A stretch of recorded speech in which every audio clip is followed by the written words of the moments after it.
بسم الله الرحمن الرحيم. عن أبي هريرة رضي الله تعالى عنه قال: قال رسول الله صلى الله عليه وسلم: أقرب ما يكون العبد من ربه وهو ساجد فأكثر الدعاء۔ مسلم شریف کی یہ روایت ہے۔ اللہ کے رسول صلی اللہ علیہ وسلم نے ارشاد فرمایا کہ نماز میں جہاں پہنچ کر بندہ اپنے رب سے سب سے زیادہ قریب ہو جاتا ہے وہ اس حالت میں ہوتا ہے جبکہ وہ سجدے میں پڑا ہوا ہوتا ہے۔ لہذا سجدے کی حالت میں کثرت سے دعا کیا کرو۔ فَأَكْثِرُ الدُّعَاءَ، یعنی یہاں پہنچ کر دعا مانگنے میں کوئی کمی نہیں چھوڑنا چاہیے، کوئی کسر اٹھا نہیں رکھنی چاہیے۔ انسان کے عضو میں سب سے زیادہ شریف اور عزت والا عضو حصہ پیشانی کا حصہ سمجھا جاتا ہے۔ انسان اس کو صرف اپنے رب کے سامنے جھکاتا ہے، کسی اور کے سامنے نہیں جھکاتا، اور جب اپنے رب کے سامنے وہ اپنی پیشانی کو جھکاتا ہے بلکہ مٹی میں ملا دیتا ہے تو اللہ تعالیٰ اس سے خوش ہو جاتے ہیں، راضی ہو جاتے ہیں اور اس کو اپنا قرب نصیب فرماتے ہیں۔ اس لیے سجدے کی حالت میں دعا فرمانے کا حکم دیا گیا۔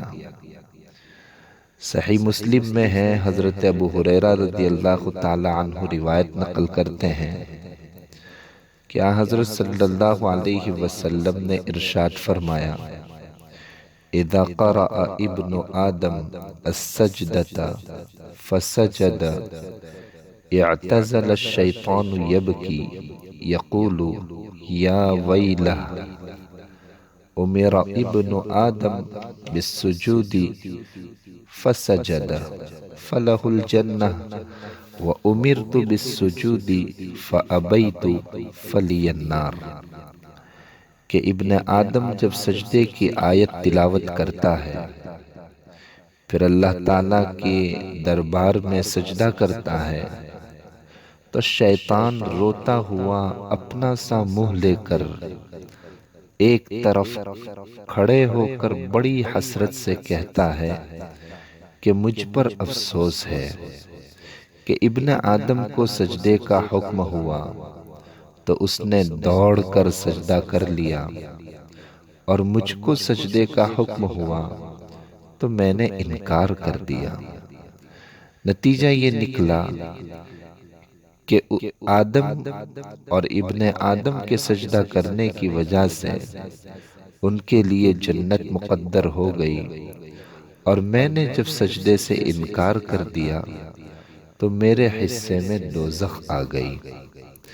اس حدیث سے بھی ہمیں معلوم ہوتا ہے کہ سجدہ کرنے والے انسان کو اللہ محروم نہیں کرتا بلکہ اس کے لیے جنت عطا کرتا ہے، اور جو آدمی سجدے سے محروم رہتا ہے اس کا کچھ ٹھکانہ نہیں کہ اللہ تبارک و تعالیٰ اس کا کیا حشر فرمائے۔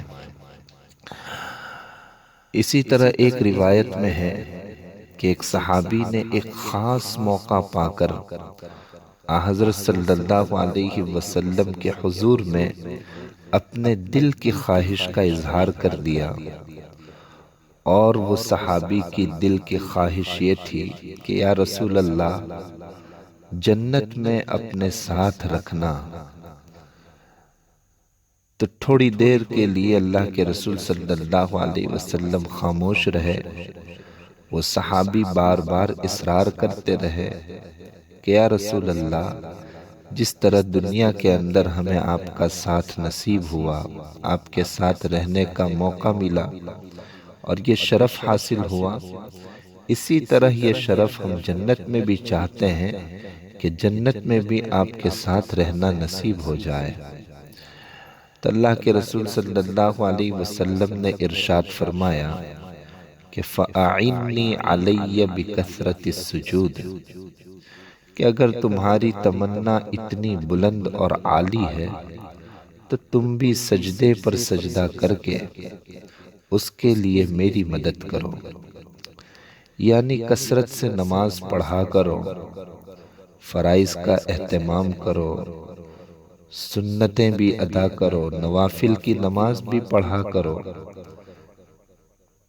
تو انشاءاللہ تعالی زیادہ کثرت سے سجدہ کرنے کی وجہ سے اللہ تعالی جنت میں میرے قریب رہنے کا موقع تمہیں میسر کرے گا۔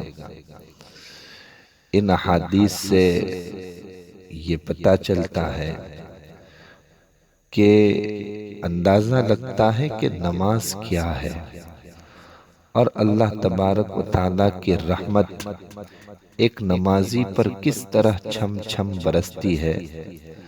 اور بھی بہت ساری احادیث ہیں جو نماز کی فضیلت کے بارے میں وارد ہوئی ہے۔ ہمیں چاہیے کہ ہم نمازوں کا اہتمام کریں، بالخصوص فرض نمازوں کو تو بالکل نہ چھوڑیں، یہ تو ہمارے ذمہ حق ہے۔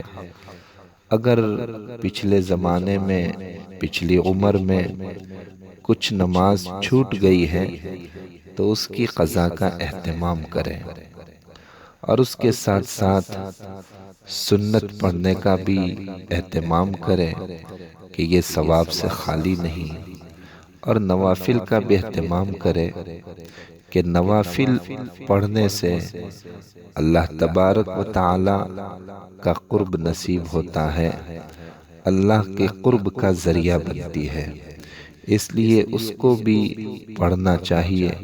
اللہ تبارک و تعالی ہمیں عمل کی توفیق عطا فرمائے، اور کثرت سے اللہ کے سامنے اپنی پیشانی کو جھکانے کی توفیق عطا فرمائے۔